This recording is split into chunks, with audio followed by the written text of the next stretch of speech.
5, I think I have, yeah. 5 characters. I think it's great to have a range of characters, and I suppose today was a process of sort of investigating what makes them tick and getting to know their rhythms of speech and finding out more about them. Because although they're nameless and they're faceless, they start to take on a life of their own. And when you hear the different voices of the different actors, then you realise they all come alive individually. So it was good.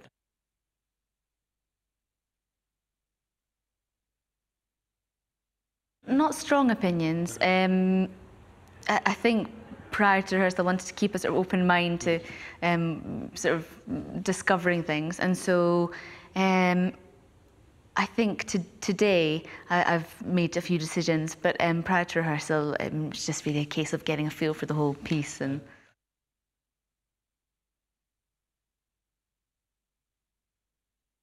And probably not, actually, and that makes a big difference, obviously, the way it's written and the verbatim nature of it, the pauses and the added likes and ums and ahs make a big difference when you hear them out loud and you speak them out loud. When you read it on the page, it almost does look quite weird and abstract, but when you hear it, it falls into its own natural rhythm. So.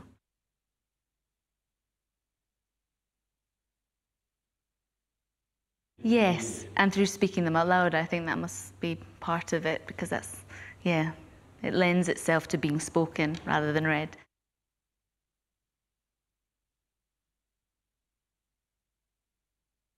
Yeah, I think there is. I mean, certainly there's links between the themes. I mean, they all seem to have these problems, not problems actually, it's more how they deal with uncertainty, and this analogy of everyone being like fish, almost swimming in the same sort of sea of uncertainty, and then they all have different ways of dealing with it. So there does seem to be links, and certain themes come up again, things like being OCD, people having to try and impose control on things. So it feels like, yeah, the themes run throughout, and there is a link between the characters, I'd say, because they've all got the same problem. They're all uncertain.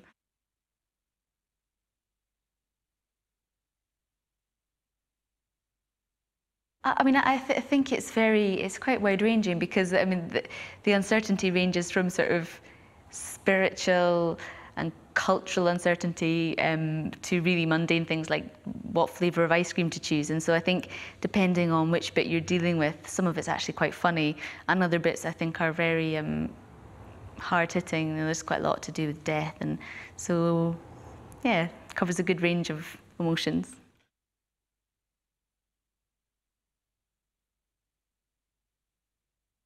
I think more than anything, it's an exploration into how people deal with the uncertainty that surrounds them, and I think the analogy with the fish is very good, in that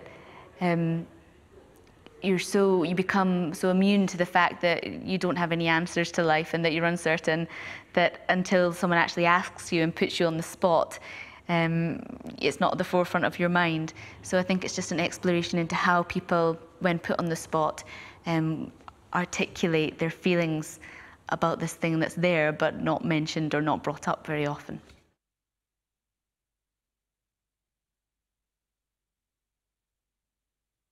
It was great. I think especially going through each character and dealing with them individually, their line throughout the play, just gave, I think, each of us a much clearer idea of, sort of made the character more cohesive. So you didn't have, because at first it is a bit mind-boggling when you see them speaking here and here and here, but once it's all together and you see their through line, it kind of, it helped to just really clarify the characters, and so that was great. And it's also really quite rare and quite a great thing to have one-on-one time with the director in rehearsal, because quite often that's kind of a treat to have time to sort of discuss things. So that was really good.